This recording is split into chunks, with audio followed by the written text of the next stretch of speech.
ಜೈ ಶ್ರೀರಾಮ್. ನಾನು Ajith Bopnalli. Welcome to Ashwavega.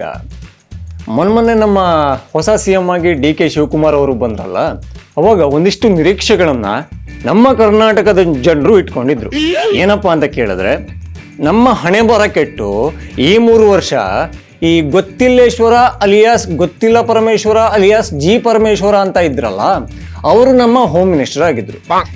ರಾಜ್ಯದಲ್ಲಿ ಏನೇ ಆಗಲಿ, ಯಾವುದೇ ಕ್ರೈಮ್ ಆಗಿರಲಿ ಅಥವಾ ಯಾವುದೇ ಈ ಅಪರಾಧದ ಚಟುವಟಿಕೆಗಳಾಗಿರಲಿ, ಏನೇ ಕೇಳಿದ್ರು ಕೂಡ ನನಗದು ಗೊತ್ತಿಲ್ಲ, ನಾನು ಮಾಹಿತಿ ತಗೊಂಡು ಹೇಳ್ತೀನಿ, ನನಗದು ಅರಿವಿಲ್ಲ, ಮಾಹಿತಿ ಬಂದಮೇಲೆ ಮಾತಾಡ್ತೀನಿ, ಈಗ ನನಗೆ ಗೊತ್ತಿಲ್ಲ, ಇದೊಂದೇ ಮಾತು ಆ ವ್ಯಕ್ತಿಯ ಬಾಯಲ್ಲಿ ಬರ್ತಾ ಇತ್ತು. ಹೀಗಾಗಿಯೇ ಅವರಿಗೆ ಗೊತ್ತಿಲ್ಲ ಪರಮೇಶ್ವರ್ ಅಂತಾನೆ ಒಂದು ಹೆಸರು ಬಿದ್ದುಬಿಟ್ಟಿತ್ತು. ಖುದ್ದು ಇದನ್ನ ಅವರೇ ಹೇಳಿದ್ರು, ನನಗೆ ಗೊತ್ತಿಲ್ಲ ಅಂತ ಹೇಳಿ ಗೊತ್ತಿಲ್ಲೇಶ್ವರ ಅಂತ ಮಾಡಿಬಿಟ್ಟಿದ್ದೀರಲ್ಲ ಅಂತ ಸ್ವಲ್ಪ ಬೇಜಾರು ಕೂಡ ಮಾಡ್ಕೊಂಡಿದ್ರು.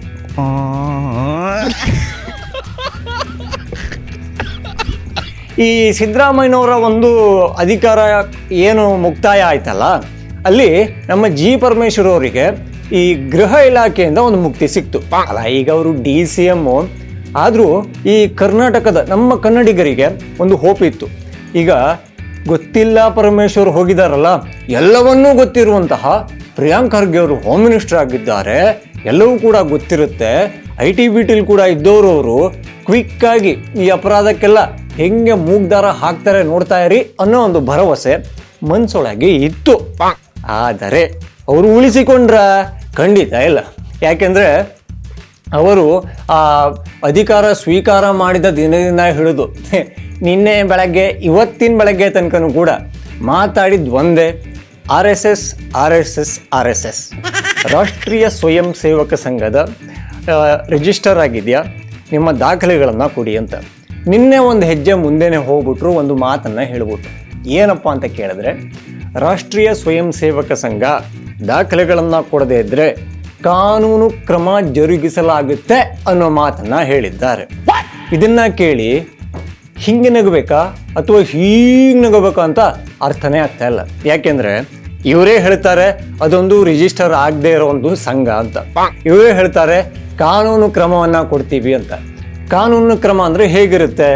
ಈಗ ಈ ಪ್ರಿಯಾಂಕ್ ಖರ್ಗೆ ಅವರಿಗೆ ಯಾರೋ ಜಾತಿನಿಂದನೇ ಮಾಡಿದ್ರಂತೆ, ಅವರ ಒಬ್ರು ಲಾಯರ್ ಇದ್ರಂತೆ, ಆ ಜಾತಿನಿಂದನೇ ಮಾಡಿದವರ ಮೇಲೆ ಒಂದು ನೋಟಿಸನ್ನು ಕೊಟ್ರಂತೆ. ಅಂದ್ರೆ ಅಲ್ಲಿ ಒಬ್ಬ ವ್ಯಕ್ತಿ ಅಂತ ಪರ್ಟಿಕ್ಯುಲರ್ ಆಗಿದ್ದಾರೆ, ಇವರೇ ಹೇಳ್ತಾರೆ ಅದು ನೋಂದಣಿ ಆಗಿಲ್ಲ ಅಂತ. ಇವರು ಆ ನೋಟಿಸನ್ನು ಎಲ್ಲಿಗೆ ಕೊಡ್ತಾರೆ? ಇದೊಂದು ಪ್ರಶ್ನೆ ಮುಂಚೆ ಬರುತ್ತೆ. ಸೊ ಈ ಮುಂಚೆ ಬಂದ ಪ್ರಶ್ನೆ ಹಿಂದ್ಗಡೆ ಏನು ಬರುತ್ತೆ? ಮೊದಲಿಗೆ ಈ ಕಾನೂನು ಕ್ರಮವನ್ನ ತಗೊಳ್ಳೋಕೆ ಪ್ರಿಯಾಂಕ್ ಖರ್ಗೆ ಅವರಿಗೆ ಏನಿದೆ ಹಕ್ಕು ಅನ್ನೋದು ಬರುತ್ತೆ. ಇಲ್ಲ ರೀ, ಅವರು ಹೋಮ್ ಮಿನಿಸ್ಟ್ರು, ಅವ್ರು ಹೇಳಿದ್ದೆ ಇಲ್ಲಿ ಆಡಳಿತ, ಅವರ ಮೇಲೆ ಇಲ್ಲೊಂದು ನ್ಯಾಯಾಲಯ ಅಂತ ಇದೆ. ಅವರು ಯಾರಿಗೆ ಯಾವ ವಿಳಾಸಕ್ಕೆ ಯಾವ ವ್ಯಕ್ತಿಯನ್ನ ಸಂಬೋಧಿಸಿ ಈ ನೋಟಿಸನ್ನ ಕೊಟ್ಟಿದ್ದಾರೆ ಅನ್ನೋದು ಕೂಡ ಮ್ಯಾಟರ್ ಆಗುತ್ತೆ. ಅದ್ರ ಮೇಲೆ ಇಲ್ಲಿ ಕೋರ್ಟಿಗೆ ಕೂಡ ಹೋಗಬಹುದಾದ ಸಾಧ್ಯತೆಗಳಿದ್ದಾವೆ. ಸೊ ಇವೆಲ್ಲವನ್ನು ಕೂಡ ನಮ್ಮ ಪ್ರಿಯಾಂಕಣ್ಣ ಆಲೋಚನೆ ಮಾಡಿದ್ದಾರಾ? ಇದನ್ನ ಒಂದು ಪ್ರಶ್ನೆ ಕೇಳಲೇಬೇಕಾಗುತ್ತೆ. ಜೊತೆಗೆ ಮೊನ್ನೆ ಒಂದು ಲವ್ ಲೆಟರ್ನ ಬರೆದಿದ್ದರು. ನನಗಲ್ಲ ಈ ಮೋಹನ್ ಭಾಗವತ್ ಅವರಿಗೆ ಇದೇ RSS ಸಂಬಂಧಪಟ್ಟಂತೆ ದಾಖಲಾತಿಗಳನ್ನ ಕೊಡಿ ಅಂತ. ನಿನ್ನೆ ಮಾತಾಡುವಾಗ ಒಂದು ವಿಚಾರವನ್ನ ತೆಗೆದ್ರು. ಏನಂದ್ರೆ 100 ವರ್ಷ ಇರೋ ಸಂಘಟನೆ ಅದು, ದೇಶಭಕ್ತರ ಸಂಘ ಅದು, ದಾಖಲಾತಿ ಇರಲೇಬೇಕು, ಎಲ್ಲೋ ಒಂದ್ ಕಡೆ ಇಟ್ಟಿರ್ತಾರೆ, ಅದನ್ನ ಹುಡುಕ್ಬೇಕು, ನಮಗೆ ಕೊಡಬೇಕು ಅಂತ ಹೇಳಿದ್ರು. ಸೊ ಇವ್ರು ಈಗ ರಾಜ್ಯದಲ್ಲಿ ಕಾನೂನು ಸುವ್ಯವಸ್ಥೆ ಕಾಪಾಡಬೇಕು ಅಂತ ಅಧಿಕಾರವನ್ನ ತಗೊಂಡವರು, ಅವರು ದೇವರಾಣೆ ಅದರಲ್ಲಿ ಯಾವುದೇ ಆಸಕ್ತಿಯನ್ನ ಇಟ್ಕೊಂಡಿಲ್ಲ. ತಾವು ಇದ್ದಷ್ಟು ದಿವಸ ಅಲ್ಲಿ ಮೇಲೊಬ್ಬ ಬೊಂಬೆ ಆಡ್ಸೋನು ಇದ್ದಾನಲ್ಲ, ರಾಹುಲ್ ಗಾಂಧಿ ಅಂತ, ಅವರಿಗೆ ಒಂದಿಷ್ಟು ಪ್ರೀತಿಯಾಗುವಂತಹ ಕೆಲಸಗಳನ್ನ ಮಾಡೋಣ, ಅವರ ಕಿವಿಗೆ ಈ ಕರುಣಾನಂದ ಅಂತಾರಲ್ಲ ಆ ಥರದೊಂದು ಹೇಳಿಕೆಗಳನ್ನ ಕೊಡೋಣ ಅಂತ RSS ಇಂದ ಬಿದ್ದಿದ್ದಾರೆ. ನಿಮ್ಗೆ ಅನ್ಸುತ್ತಾ ಪ್ರಿಯಾಂಕ್ ಖರ್ಗೆ ಅವರಿಗೆ ಕರ್ನಾಟಕದಲ್ಲಿ ರಾಷ್ಟ್ರೀಯ ಸ್ವಯಂ ಸೇವಕ ಸಂಘವನ್ನ ಬ್ಯಾನ್ ಮಾಡಕ್ ಆಗುತ್ತೆ ಅಂತ? ನನಗಂತೂ ಖಂಡಿತ ಅನ್ಸೋದಿಲ್ಲ. ಯಾಕೆಂದ್ರೆ ಅವರೇ ಹೇಳ್ತಾರೆ ಇದು ನೋಂದಣಿ ಆಗದೆ ಇರುವಂತಹ ಒಂದು ಸಂಘ ಅಂತ. ನೋಂದಣಿ ಆದ್ರೆ ಏನಾಗುತ್ತೆ? ಅದಕ್ಕೊಂದು ರಿಜಿಸ್ಟ್ರೇಷನ್ ನಂಬರ್ ಬರುತ್ತೆ, ಒಂದು ಪರ್ಟಿಕ್ಯುಲರ್ ಬಾಡಿ ಅಂತ ಆಗುತ್ತೆ, ಅವರಿಗೆ ನೋಟಿಸ್ ಕೊಡ್ಬೋದು. ಹಾಗೆ ನಿನ್ನೆ ಇನ್ನೊಂದು ಮಾತನ್ನ ಅವರು ವಿಚಾರವನ್ನ ಪ್ರಸ್ತಾಪ ಮಾಡಿದ್ರು. ಏನಂದ್ರೆ, ನಾನು ಕಾಯ್ತೀನಿ ಉತ್ತರಕ್ಕೆ, ಈಗ ಪತ್ರ ಬರೆದಿದ್ದೀನಲ್ಲ ಆ ಉತ್ತರ ಬರೋಕ್ಕೆ ತಿಂಗಳುಗಟ್ಟಲೆ ಬೇಕಾದರೂ ಕಾಯ್ತೀನಿ, ತಾಳ್ಮೆಯೇ ನನ್ನ ಪರಮ ದೈವ ಅಂತ ಮಾತಾಡ್ಬಿಟ್ಟಿದ್ದಾರೆ. ಅಂದರೆ ತಿಂಗಳುಗಟ್ಟಲೆ ಕಾಯ್ತೀನಿ ಅಂತ ಹೇಳಿದ್ದಾರೆ, ಆದರೆ ಎಷ್ಟು ತಿಂಗಳು ಕಾಯ್ತೀನಿ ಅಂತ ಹೇಳಿಲ್ಲ. ಅಂದರೆ ಇನ್ನೊಂದು 24 ತಿಂಗಳುಗಳಿಗೆ ಮತ್ತೊಂದು ಇಲೆಕ್ಷನ್ ಬರುತ್ತೆ. ಮತ್ತೆ ಆಯಿತು, ಕಾಂಗ್ರೆಸ್ಸೇ ಗೆದ್ದರೂ ಕೂಡ, ಇವರೇ ಮತ್ತೆ ಹೋಮ್ ಮಿನಿಸ್ಟರ್ ಆದರೂ ಕೂಡ ಮತ್ತೆ ಕಾಯುವಂತಹ ಪ್ರಸಂಗ ಬರಬಹುದಾ? ಅಲ್ಲ, ಕಾದು ಕಾದು ನಾ ಕುಳಿತಿರುವೆ ಎಂದು ನೀ ಇಲ್ಲಿಗೆ ಬರುವೆ ಅಂತ ಆ ಪತ್ರಕ್ಕೆ ಉತ್ತರಕ್ಕೋಸ್ಕರ ಎಷ್ಟು ದಿವಸ ಕಾಯ್ತಾರೋ ದೇವರೇ ಬಲ್ಲ.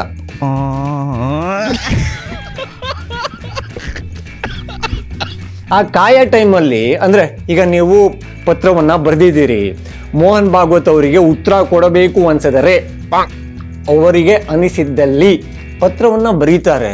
ಅವ್ರು ಪತ್ರ ಬರೆದ್ರೆ ಅದರಲ್ಲೊಂದು ವಿಳಾಸ ಇರುತ್ತೆ. ನೀವು ಕೊಟ್ಟಿರೋ ವಿಳಾಸ, ನಿಮ್ಮ ವಿಳಾಸ ನೆಟ್ಟಿಗೆ ಇದ್ದಲ್ಲಿ ಅದು ನಿಮಗೆ ತಲುಪುತ್ತೆ. ಅದಕ್ಕೆ ಒಂದಿಷ್ಟು ಟೈಮ್ ಆದರೂ ಆಗಬಹುದು ಅಥವಾ ಪತ್ರ ಬರದೇನೂ ಇರಬಹುದು. ಆ ಟೈಮಲ್ಲಿ ನೀವೇನು ಮಾಡಬೇಕು? ರಾಜ್ಯದಲ್ಲಿ ಕಾನೂನು ಸುವ್ಯವಸ್ಥೆ ಎಲ್ಲವನ್ನು ಕೂಡ ನೀವು ತುಂಬಾ ಚೆನ್ನಾಗಿ ನೋಡ್ಕೋಬೇಕು. ಅಪರಾಧ ಮುಕ್ತ ಕರ್ನಾಟಕವನ್ನ ಒಂದು ತಯಾರು ಮಾಡೋಕ್ಕೆ ನೀವು ಮುಂದೆ ಆಗಬೇಕು.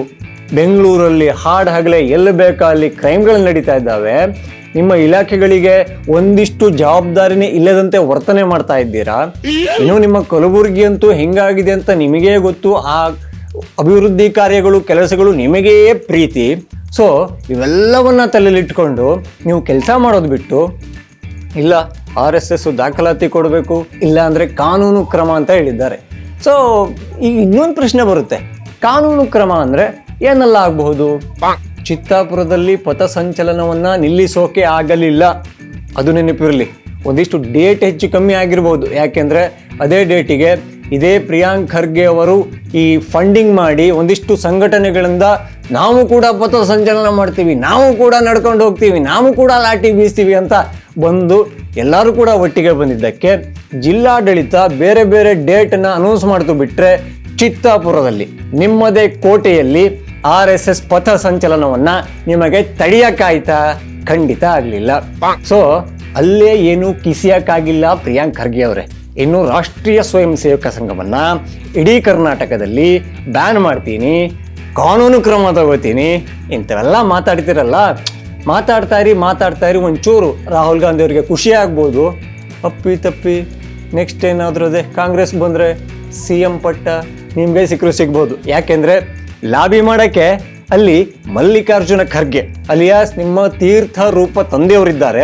ಹಾಗಾಗಿ ಅದೊಂದು ಅಟೆಂಪ್ಟ್ ಅನ್ನ ಮಾಡಿ. ಪಾಪ ಅಲ್ಲಿ ಮಲ್ಲಿಕಾರ್ಜುನ ಖರ್ಗೆ ಅವರು ವೇದಿಕೆ ಮೇಲೆ ಬರ್ತಾರೆ, ಕೆಳಗಡೆ ಕೂತಿರೋ ಈ ಕೈ ಕಾರ್ಯಕರ್ತರು ಅಂತ ಇದ್ದಾರಲ್ಲ ಅವರಿಗೆ ಬ್ಯೂಟಿಫುಲ್ ಆಗಿ ಇಂಗ್ಲಿಷಲ್ಲಿ ಯೂಸ್ಲೆಸ್ ಫೆಲೋಸ್ ಅಂತ ಬೈತಾರೆ.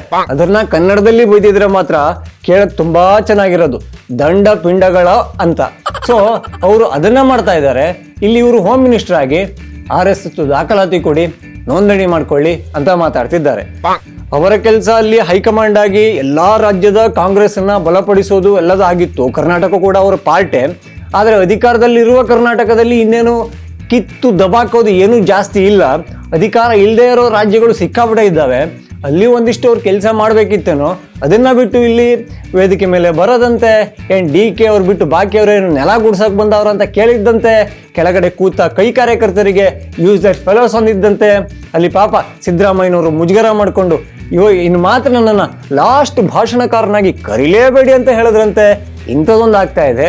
ಈ ಅಪ್ಪ ಇಲ್ಲಿ RSS ಜಪಮಾಲೆ ಹಿಡ್ಕೊಂಡು RSS ಅಂತ ಈ ಗಾಯತ್ರಿ ಮಂತ್ರ ಎಲ್ಲ ಹೇಳ್ತಾರಲ್ಲ, ಆ ಥರದಲ್ಲಿ ಜಪವನ್ನ ಮಾಡ್ತಾ ಇದ್ದಾರೆ.